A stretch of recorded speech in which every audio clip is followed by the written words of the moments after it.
നമുക്ക് വേദപുസ്തകം തുറക്കാം. ഇന്നത്തെ ചിന്തയ്ക്കായി 1 കൊരിന്ത്യർ 1-ാം അധ്യായം 18-ാമത്തെ വചനം വായിക്കാം. 1 Corinthians chapter 1 verse 18. ക്രൂശിന്റെ വചനം നശിച്ചു പോകുന്നവർക്ക് ഭോഷത്വവും രക്ഷിക്കപ്പെടുന്ന നമുക്കോ ദൈവശക്തിയും ആകുന്നു. ഇവിടെ അപ്പോസ്തലനായ പൗലോസ് the word of the cross, ക്രൂശിന്റെ വചനം എന്ത് ചെയ്യുന്നു, അതിൻ്റെ ഫലപ്രാപ്തി എന്താണ് എന്ന് പറയുകയാണ് ചെയ്യുന്നത്. ക്രൂശിന്റെ വചനം രണ്ട് കൂട്ടർക്ക് രണ്ട് റിസൾട്ടാണ് ഉണ്ടാക്കുന്നത്. നശിച്ചു പോകുന്നവർക്ക് അത് ഭോഷത്വമാണ്. നശിച്ചു പോകുന്നവർ, നരകത്തിലേക്ക് പോകുന്നവർ ഈ ക്രൂശിന്റെ വചനം ഉൾക്കൊള്ളുകയില്ല, അവരതിനെ സ്വീകരിക്കുകയില്ല, അത് സ്വീകരിച്ച് രക്ഷിക്കപ്പെടുകയില്ല. എന്നാൽ രണ്ടാമത്തെ കൂട്ടർ, രക്ഷിക്കപ്പെടുന്ന നമ്മെ സംബന്ധിച്ച് ഈ ക്രൂശിന്റെ വചനം ദൈവശക്തിയാകുന്നു. പ്രിയ സഹോദരന്മാരെ, ഇത് വളരെ മുഖ്യമായ ഒരു വിഷയമാണ്. നമ്മുടെ സഭയിൽ ഇടയ്ക്കിടയ്ക്ക് ഇത് പറയാറുണ്ട്. എന്നാൽ ക്രിസ്തീയ ഗോളത്തിൽ, ക്രിസ്തീയ സഭയിൽ ഏറ്റവും കുറച്ചു മാത്രം പ്രഘോഷിക്കപ്പെടുന്ന ഒരു പഠിപ്പിക്കലാണ് ക്രൂശിന്റെ വചനം. ക്രൂശിനെക്കുറിച്ചും ഒക്കെ കഴിഞ്ഞ ആഴ്ചകളിൽ ഗുഡ് ഫ്രൈഡേയിലും മറ്റും പള്ളിയിലും സഭകളിലുമൊക്കെ പ്രസംഗിച്ചു, അതൊക്കെ നാം ആലോചിച്ചു. എന്നാൽ ക്രൂശിനെക്കുറിച്ച് ചിന്തിക്കുന്നതല്ല ക്രൂശിന്റെ വചനം. ക്രൂശിന്റെ വചനത്തെ സംബന്ധിച്ച് അതിൻ്റെ പ്രവൃത്തി രണ്ട് വിധത്തിലാണ്. ഒന്നാമത്, നാം യേശുവിനെ സ്വീകരിച്ച് രക്ഷിക്കപ്പെടുമ്പോൾ, ഞാനൊരു പാപിയാണ് ദൈവമേ എന്ന് അംഗീകരിച്ച് ദൈവത്തോട് പ്രാർത്ഥിക്കുമ്പോൾ ക്രൂശിന്റെ വചനം നമ്മുടെ ജീവിതത്തിൽ ആദ്യമായിട്ട് പ്രവർത്തിക്കുന്നു. ആ പ്രവൃത്തിയാണ് രക്ഷിക്കപ്പെടുക, വീണ്ടും ജനിക്കുക എന്ന് പറയുന്നത്.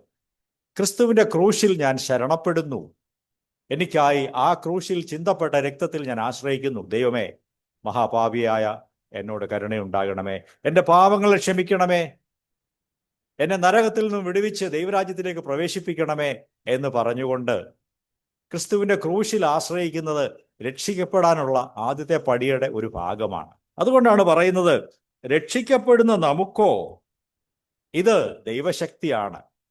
ദൈവം തൻ്റെ ശക്തിയാൽ ക്രൂശിന്റെ വചനത്തിലൂടെ ഓരോരുത്തരെയും രക്ഷിക്കുന്നു. അങ്ങനെയൊക്കെ ആ രക്ഷയുടെ അനുഭവം ലഭിച്ചവരാണ് ഇവിടെ ഇരിക്കുന്നത് എന്ന് ഞാൻ വിശ്വസിക്കുന്നു. എന്നാൽ അത് തുടക്കമാണ്, ക്രൂശിന്റെ വചനത്തിന്റെ തുടക്കമാണ് ഈ പറഞ്ഞത്. അതെന്താ തുടക്കം എന്ന് പറയുന്നത്? രക്ഷിക്കപ്പെടുന്ന പ്രവൃത്തിയാണ്. യേശുവിനെ രക്ഷകനായി സ്വീകരിച്ച് പാപജീവിതം വിട്ടുകളഞ്ഞ് ദൈവമക്കളായി തീരുന്ന കാര്യമാണ് ഒന്നാമത്തേത്. എന്നാൽ ഈ ക്രൂശിന്റെ വചനത്തിന് രണ്ടാമത്തെ ഒരു ഘടകം കൂടെ ഉണ്ട്. അതിലേക്ക് നാം പ്രവേശിക്കേണ്ടത് ആവശ്യമാണ്. അത് വിശുദ്ധീകരണം എന്ന രണ്ടാമത്തെ ഘടകമാണ്. സാങ്ക്ടിഫിക്കേഷൻ, ദൈവത്തിനായി വേർതിരിക്കപ്പെട്ട് നിർത്തപ്പെടുന്ന ഒരനുഭവമാണ് സാങ്ക്ടിഫിക്കേഷൻ എന്ന് പറയുന്നത്, വിശുദ്ധീകരണം എന്ന് പറയുന്നത്. ആ കാര്യത്തെക്കുറിച്ച് അനേകം വിശ്വാസികളും ബോധവാന്മാരല്ല. രക്ഷിക്കപ്പെട്ടു, സ്നാനപ്പെട്ടു, അഭിഷേകം പ്രാപിച്ചു, ഒരു കെട്ട് ട്രാക്റ്റും എടുത്തുകൊണ്ട് പിന്നെ അങ്ങ് പുറപ്പെടുകയാണ്. അതൊക്കെ നല്ല കാര്യങ്ങളാണ്, നമ്മളൊക്കെ അത് ചെയ്തിട്ടുണ്ട്, ചെയ്യുന്നവരാണ്. എന്നാൽ വിശുദ്ധീകരണം എന്ന് പറഞ്ഞാൽ അത്രയും കൊണ്ട് തീരുന്നില്ല. ദിനംപ്രതിയുള്ള ജീവിതത്തിൽ പാപങ്ങളെക്കുറിച്ച് അനുതപിച്ച് ഏറ്റുപറഞ്ഞ് ശുദ്ധീകരണം പ്രാപിച്ച് ക്രിസ്തുവിന്റെ മാർഗത്തിൽ നടക്കുകയും പരിശുദ്ധാത്മാവിനെ അനുസരിച്ച് നടന്നുകൊണ്ട് ആത്മാവിന്റെ കൺട്രോളിൽ, നിയന്ത്രണത്തിൽ ജീവിക്കുകയും ആത്മാവിന്റെ ലീഡിങ്ങിൽ, നടത്തിപ്പിൽ മുമ്പോട്ട് പോവുകയും ചെയ്യുമ്പോഴാണ് ഈ വിശുദ്ധീകരണം നമ്മിൽ സാധ്യമായി തീരുന്നത്. എന്നെ കേൾക്കുന്ന സഹോദരന്മാരെ, ഇക്കാര്യത്തിൽ നാം ആരും എല്ലാം തികഞ്ഞവരായിട്ടില്ല. എന്നാൽ നാം ഇതിനെ മനസ്സുവെച്ച് വിശുദ്ധീകരണത്തിലേക്ക് മുമ്പോട്ട് പോകേണ്ടത് ആവശ്യമാണ്. കർത്താവായ യേശുക്രിസ്തുവിൻ്റെ ഒരു ശിഷ്യയായി തീരുന്നതാണ് ഈ കാര്യമെന്ന് പറയുന്നത്. ക്രൂശിന്റെ വചനം നമ്മെ ശിക്ഷണമുള്ള ശിഷ്യത്വ ജീവിതത്തിലേക്ക് നടത്തുവാൻ ഉള്ളതാണ്. യേശുക്രിസ്തുവിനെ രക്ഷകനും നാഥനുമായി സ്വീകരിച്ച് ക്രിസ്തുവിൻ്റെ വചനങ്ങളെ ഏറ്റെടുത്ത് ആ വചനത്തിൻ്റെ അടിസ്ഥാനത്തിൽ നമ്മുടെ ജീവിതങ്ങളെ ക്രമപ്പെടുത്തി ജീവിക്കുമ്പോഴാണ് ഒരു ശിക്ഷണമുള്ള ജീവിതം കിട്ടുന്നത്. എ ലൈഫ് ഓഫ് ഡിസിപ്ലിൻ, ശിക്ഷണമുള്ള ഒരു ജീവിതം. വേറെ രീതിയിൽ പറഞ്ഞാൽ, കർത്താവായ യേശുക്രിസ്തുവിനെ അനുഗമിക്കുന്ന ഒരു ജീവിതം, ക്രിസ്തുവിൻ്റെ മനസ്സും ചിന്തകളും ഏറ്റെടുത്തുകൊണ്ട് ക്രിസ്തുവിൻ്റെ കാൽച്ചുവടുകളിൽ ജീവിക്കുന്ന ഒരു ജീവിതം. എന്നിട്ട് ഒരു നാൾ ക്രിസ്തുവിൻ്റെ കാന്തയായി തീരുവാനുള്ള ആ ഒരു വിളിയിൽ മുമ്പോട്ട് ജീവിക്കുക. ഒരു നാൾ ക്രിസ്തുവിനോടൊപ്പം ഞാൻ ആയിരിക്കും. അതുകൊണ്ട് യേശുവിൻ്റെ ചിന്തകൾ പോലെ ഞാൻ ചിന്തിക്കണം. യേശുവിൻ്റെ കാഴ്ചപ്പാടും നിസ്വാർത്ഥമായ സ്നേഹവും അഹങ്കാരമില്ലാത്ത താഴ്മയുള്ള മനോഭാവവും എനിക്ക് വേണം.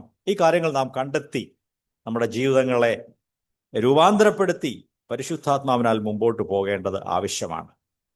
ഞാൻ പറഞ്ഞല്ലോ, ക്രൂശിൻ്റെ വചനം എന്നുള്ളത് കുറച്ചുകൂടെ ആഴത്തിൽ മനസ്സിലാക്കേണ്ട സത്യമാണ്. യേശു കർത്താവ് ഈ ഭൂമിയിലായിരുന്നപ്പോൾ തൻ്റെ മരണത്തോടടുപ്പിച്ച് യഹൂദന്മാർ യേശുവിനെ വധിക്കുവാൻ തീരുമാനിച്ചു. അവിടെ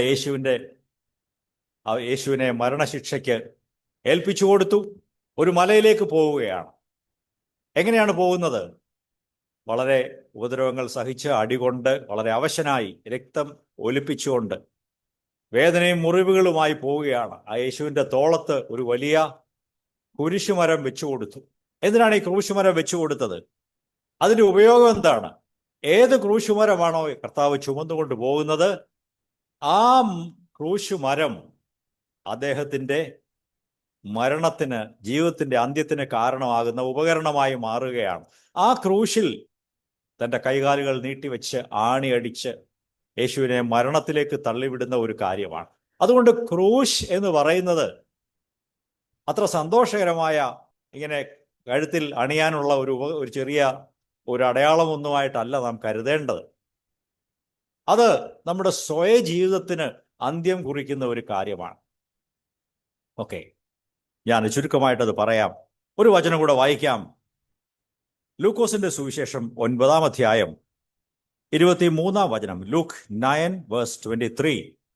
പിന്നെ അവൻ എല്ലാവരോടും പറഞ്ഞത്, ഒരുവൻ എന്നെ അനുഗമിക്കാൻ ഇച്ഛിച്ചാൽ അവൻ സ്വയം ത്യജിച്ച് നാൾതോറും തന്റെ ക്രൂശ് എടുത്തുകൊണ്ട് എന്നെ അനുഗമിക്കട്ടെ.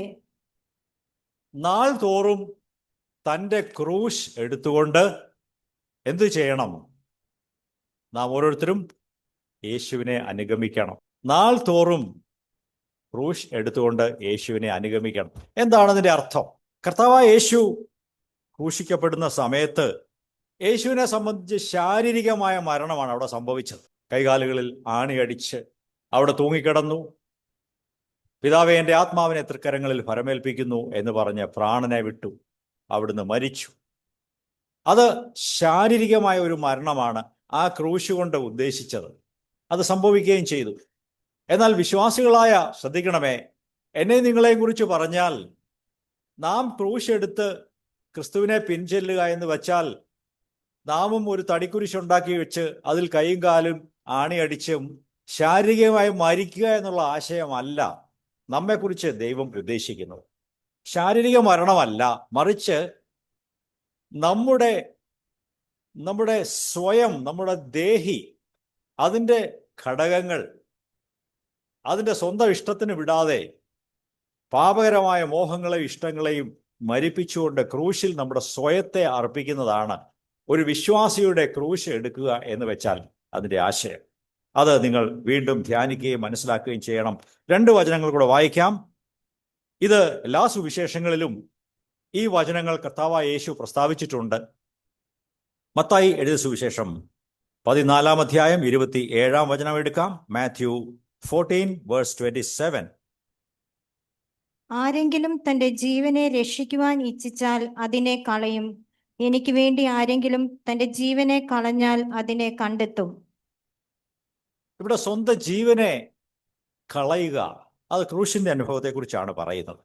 ഇനി മത്തായി 16-ാം അധ്യായം 24-ാം വചനം കൂടെ വായിക്കാം. മാത്യു 16:24.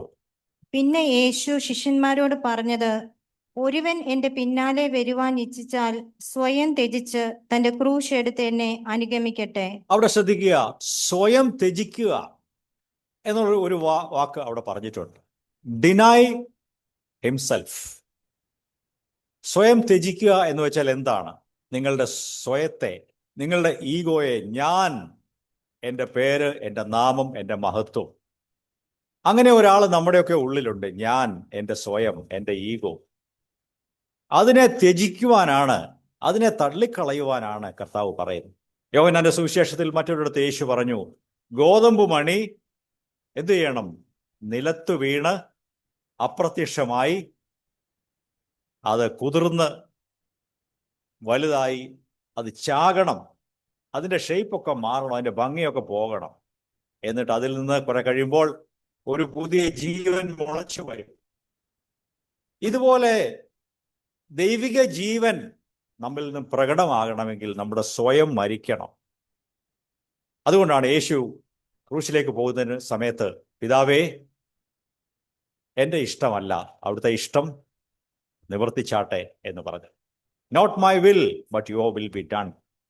പ്രിയപ്പെട്ടവരെ, നമ്മുടെയൊക്കെ ജീവിതത്തിൻ്റെ ദൈനംദിന സാഹചര്യങ്ങളിലും ജോലി സ്ഥലത്തും കോളേജിലും സ്കൂളിലും ഒക്കെയും എൻ്റെ ഇഷ്ടമല്ല പിതാവേ, അങ്ങയുടെ ഇഷ്ടം നിവർത്തിക്കണമേ, യേശുവേ അങ്ങയുടെ ഇഷ്ടം നിവർത്തിക്കണമേ എന്നുള്ള ഒരു പ്രാർത്ഥന നമുക്ക് ആവശ്യമാണ്. അതിനെക്കുറിച്ച് ലൂക്കോസ് പറഞ്ഞു, അത് ഒരു ദിനംപ്രതി ദൈവമക്കൾ ചെയ്യേണ്ട ഒരു ഡ്യൂട്ടിയാണ്. It is a daily duty. നാൾ തോറും ക്രൂശ് എടുത്ത് യേശുവിനെ അനുഗമിക്കണം. എന്നെ കേൾക്കുന്ന നാം ഓരോരുത്തരും ഇതിന് ബാധ്യതപ്പെട്ടവരാണ്. ഇതിനെക്കുറിച്ച് നിങ്ങൾ കൂടുതൽ ബൈബിളിൽ നിന്ന് വായിക്കുകയും ധ്യാനിക്കുകയും മനസ്സിലാക്കുകയും ചെയ്യേണ്ടത് ആവശ്യമാണ്. ഞാൻ പറഞ്ഞല്ലോ, യേശുവിനെ സംബന്ധിച്ച് ശാരീരിക മരണമായിരുന്നു. അന്നത്തെ റോമൻ നിയമം അനുസരിച്ച് കുറ്റവാളികൾ, ക്രിമിനൽസ് ക്രൂശിക്കപ്പെടുവാനായിട്ട് വിധിക്കപ്പെടുമ്പോൾ അവരവർ തങ്ങളുടെ കുരിശ് ചുമന്നുകൊണ്ട് കുരിശിക്കപ്പെടുന്ന സ്ഥലത്തേക്ക് പോകേണ്ടത് ആവശ്യമായിരുന്നു. ആ കാലത്ത് അതിന് വലിയൊരു അർത്ഥം കൂടെ ഉണ്ടായിരുന്നു. ഇത് കണ്ടോ, നീ റോമൻ സർക്കാരിന് കീഴ്പ്പെടാതെ നീ വളരെ റിബല്യസായി നിന്റെ തോന്നിവാസം ജീവിച്ചാൽ നിന്നെയും ഇതുപോലെ ചെയ്യും എന്ന് സാധാരണ ജനങ്ങളോട് പറയുന്ന ഒരു കാര്യമായിരുന്നു ഈ ക്രൂശീകരണവും ക്രൂശ് എടുത്തുകൊണ്ടുള്ള ഈ കുറ്റവാളികളുടെ നടത്തയും ഒക്കെ ആളുകൾക്ക് മുന്നറിയിപ്പ് കൊടുക്കുന്ന ഒരു കാര്യമായിരുന്നു. അവിടെ റോമൻ സർക്കാർ പറഞ്ഞത്, നിങ്ങൾ ഓരോരുത്തരും റോമൻ കൈസറിന് കീഴ്പ്പെട്ട് വിധേയപ്പെട്ട് ജീവിക്കണം, അല്ലെങ്കിൽ നിങ്ങൾക്ക് ഈ ക്രൂശ് വെച്ചിട്ടുണ്ട് എന്നാണ് അതിൻ്റെ അർത്ഥം. പ്രിയ സഹോദരങ്ങളെ, ഇന്ന് രാവിലെ ദൈവം നമ്മോട് ആഹ്വാനം ചെയ്യുന്നത്, കർത്താവായ യേശു ക്രിസ്തുവിന് നിങ്ങൾ വിധേയപ്പെട്ട് ജീവിക്കുവാൻ തീരുമാനിച്ചുകൊള്ളുക. കർത്താവെ, അങ്ങയുടെ ഇഷ്ടം എന്താണെന്ന് വെച്ചാൽ ഞാൻ അതനുസരിച്ച് സബ്മിറ്റ് ചെയ്ത് സറണ്ടർ ചെയ്ത് 100% അങ്ങയുടെ വചനത്തിന് സറണ്ടർ ചെയ്ത് കീഴ്പ്പെട്ട് ജീവിക്കുവാൻ എന്നെ ഞാൻ വിധേയപ്പെടുത്തുന്നു. ക്രൂശിന്റെ അർത്ഥം അതാണ്. യോഹന്നാൻ സ്നാപകൻ ഒരിക്കൽ പറയുകയുണ്ടായി, യോഹന്നാൻ സ്നാപകൻ കർത്താവായ യേശുവിൻ്റെ ഒരു കസിൻ ബ്രദർ ആയിരുന്നു. കുറച്ചുകൂടെ 6 മാസം മൂത്തയാളാണ് യോഹന്നാൻ സ്നാപകൻ. യേശുവിനെ കുറിച്ച് അദ്ദേഹം ഇങ്ങനെ പറഞ്ഞു, അവിടുന്ന് വളരണം, ഞാനോ ചെറുതാകണം. He must increase, I must decrease. പ്രിയപ്പെട്ടവരെ, നമുക്ക് ഓരോരുത്തർക്കും ഈ ഒരു മനോഭാവം ഉണ്ടായിരിക്കണം. കർത്താവേ, അവിടുത്തെ നാമം ഉയർന്നിരിക്കണമേ. ഞാൻ ആരുമല്ല, ഞാൻ എളിയവനാണ്, എൻ്റെ നാമം ആരും അറിയണ്ട, ഞാൻ താഴ്ന്നിരിക്കട്ടെ. ആളുകളൊക്കെ തങ്ങളെ തന്നെ ഉയർത്താനും വലുതാക്കി കാണിക്കാനും ആഗ്രഹിക്കുന്നവരാണ്. ചെറിയ കാര്യങ്ങൾ മുതൽ വലിയ കാര്യങ്ങൾ വരെ തങ്ങളെ തന്നെ ഉയർത്തുവാൻ ആളുകൾ ശ്രമിക്കുന്നവരാണ്. അവർക്ക് ക്രൂശിന്റെ തത്വം അറിഞ്ഞുകൂടാ. എന്നാൽ ക്രൂശിനെ മനസ്സിലാക്കിയവർ ഒരിക്കലും തങ്ങളെ തന്നെ ഉയർത്തുകയില്ല. തങ്ങളുടെ വസ്ത്രത്തിന്റെ വില, അതിൻ്റെ ഭംഗിയും വെച്ചോ, അതിൻ്റെ മോഡേൺ വസ്ത്രമാണല്ല, ആർക്കും ഇല്ലാത്ത വസ്ത്രം എനിക്കുണ്ട്, അതിട്ടപ്പോൾ ഞാൻ വലിയവനായി വലിയവളായി. ഇത് ദൈവമക്കൾക്കുള്ള ഒരു ചിന്തയല്ല. മാന്യമായി മര്യാദയ്ക്ക് വസ്ത്രം ധരിക്കണം. അതിനപ്പുറത്ത് അതിൻ്റെ വിലയോ അതിൻ്റെ സൗന്ദര്യമോ അതിൻ്റെ എന്തെങ്കിലും നിമിത്തം എനിക്കതിൻ്റെ മഹത്വം വേണ്ട എന്ന് നാം ചിന്തിക്കണം. നിങ്ങളൊരു വീട് വെച്ചു, പലരും വീട് വെക്കുന്നത് പാലുകാച്ച ദിവസത്തിന് വേണ്ടിയാണെന്ന് ഞാൻ പലപ്പോഴും ചിന്തിച്ചു പോയിട്ടുണ്ട്. അന്നത്തേക്കെല്ലാം വളരെ മോടി പിടിപ്പിച്ച് വളരെ ആഡംബരമായിട്ട് അത് എല്ലാവർക്കും പ്രദർശിപ്പിക്കുക. ഒരു കല്യാണം നടത്തുക, അത് നാട്ടുകാരെ കാണിക്കാൻ വേണ്ടി പരമാവധി ചെലവഴിച്ച് ഗ്രാൻഡായിട്ട് നടത്തുക. ഇതിൽ കൂടെ ഒക്കെ എന്താ കിട്ടുന്നത്? മനുഷ്യർ ഭക്ഷണം കഴിച്ചു പോയാൽ നല്ല കാര്യം, അത് ചെയ്തോട്ടെ. ഞാൻ പറയുന്നത് ഇതിൻ്റെയൊക്കെ ഫലമായിട്ട് ഈ നടത്തിയ ആൾ, അവൻ്റെ മഹത്വം, അവളുടെ മഹത്വം ഒന്ന് വർദ്ധിക്കും. നാട്ടിൽ അവർ അറിയപ്പെടുന്നവരോ എല്ലാവരും പറയും, കൊള്ളാം, വളരെ വളരെ നന്നായിരുന്നു, വളരെ കേമമായിരുന്നു, ഇവിടെ ഇത്രയും ഒരു നല്ല കാര്യങ്ങളൊന്നും നടന്നിട്ടില്ല, ഭയങ്കരമായിരുന്നു എന്നൊക്കെ പറഞ്ഞ് അവരവരുടെ വീട്ടിൽ പോകും.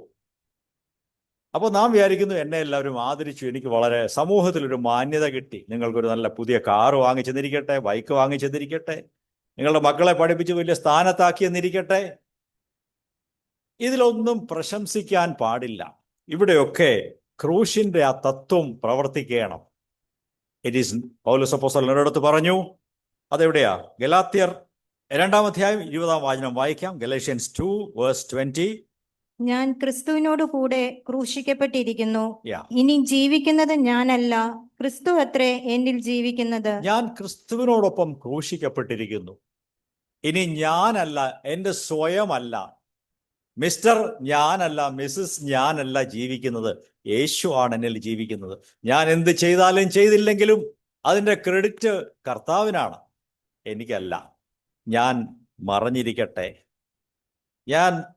എന്നെ ആളുകൾ കാണണമെന്നില്ല, എൻ്റെ മഹത്വം ഒന്നും കിട്ടണമെന്നില്ല. യേശുക്രിസ്തുവിനാണ് മഹത്വം ഉണ്ടാകേണ്ടത്. പ്രിയപ്പെട്ടവരെ, നാം പണം ചെലവഴിക്കുമ്പോൾ, സാധനങ്ങൾ വാങ്ങുമ്പോൾ, അല്ലെങ്കിൽ ധരിക്കുമ്പോൾ, സഞ്ചരിക്കുമ്പോൾ, വീട് വയ്ക്കുമ്പോൾ, മീറ്റിങ്ങിൽ പ്രാർത്ഥിക്കുമ്പോൾ, വചനം പ്രസംഗിക്കുമ്പോൾ, ഇവിടെയെല്ലാം ശ്രദ്ധിക്കേണ്ട കാര്യം, ഇതിൻ്റെയൊക്കെ മഹത്വം കർത്താവായ യേശുവിനാണ് ലഭിക്കേണ്ടത്. ഈ ചെയ്യുന്ന ഞാൻ ഏതുമില്ല, ഞാനോ കുറയണം. കർത്താവായ യേശു ക്രിസ്തു ഉയർന്ന് വരണം, വളർന്നു വരണം, മുതിർന്നു വരണം, അവൻ്റെ നാമത്തിന് മഹത്വം ഉണ്ടാകണം. ഈ ഒരു കാഴ്ചപ്പാടാണ് ക്രൂശിന്റെ വചനം എന്ന് പറയുന്നത്. ഈ ക്രൂശ് നമ്മിൽ പ്രവർത്തിക്കുമ്പോൾ ഞാൻ ഏതുമില്ല, ക്രിസ്തുവാണ് എല്ലാം എന്ന് നാം ഏറ്റുപറയുകയാണ്. ഗലാത്യർ 6-ാം അധ്യായം 14-ാം വാക്യം കൂടെ നമുക്ക് വായിക്കാം. ഗലേഷ്യൻസ് 6:14. എനിക്കോ നമ്മുടെ കർത്താവായ യേശുക്രിസ്തുവിന്റെ ക്രൂശിലല്ലാതെ മറ്റൊന്നിലും പ്രശംസിക്കുവാൻ ഇടവരാതിരിക്കട്ടെ. അവനാൽ ലോകം എനിക്കും ഞാൻ ലോകത്തിനും ക്രൂശിക്കപ്പെട്ടിരിക്കുന്നു. എനിക്കോ, പൗലോസ് അപ്പോസ്തലൻ പറയുകയാണ്, നമ്മുടെ കർത്താവായ യേശുക്രിസ്തുവിന്റെ ക്രൂശിൽ മാത്രമേ പ്രശംസിക്കുവാനുള്ളൂ. എൻ്റെ സ്വയത്തിൽ, എൻ്റെ ഈഗോയിൽ ഞാൻ പ്രശംസിക്കുന്നില്ല. പ്രിയ സഹോദരന്മാരെ, ഞാൻ പറഞ്ഞല്ലോ, യേശു മരിച്ചത് ശാരീരികമായ മരണമായിരുന്നു. നമ്മെ സംബന്ധിച്ച് ഈ ക്രൂശ് എന്ന് പറയുന്നത് ആന്തരികമായ ഒരു മരണമാണ് ഉദ്ദേശിക്കുന്നത്. ഇനി ഞാൻ ജീവിക്കുന്നില്ല, എൻ്റെ മഹത്വത്തിന് ഒരു കാര്യവുമില്ല, ഞാൻ അതിനെ അന്വേഷിക്കുകയില്ല എന്ന് പറയുന്നതാണ്. നമ്മുടെ ജീവിതത്തെ നോക്കിയാൽ ഈ സ്വയത്തിന് മരിക്കുക, ഈഗോയ്ക്ക്, എൻ്റെ അഹം അതിന് മരിക്കുക എന്ന് പറയുമ്പോൾ നമ്മുടെയൊക്കെ ഉള്ളിൽ നമുക്കൊരു ദേഹിയുണ്ട്.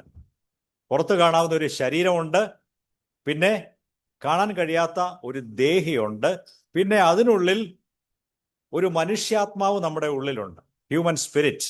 ഇംഗ്ലീഷിൽ എഴുതുമ്പോൾ ചെറിയ എസ് ആയിരിക്കും അതിന് വരുന്നത്. ബൈബിളിലൊക്കെ വായിക്കുമ്പോൾ എവിടെയെങ്കിലും സ്പിരിറ്റ് ചെറിയ എസ് കണ്ടാൽ അത് മനുഷ്യാത്മാവാണ്, പരിശുദ്ധാത്മാവല്ല എന്ന് മനസ്സിലാക്കിക്കൊള്ളണം.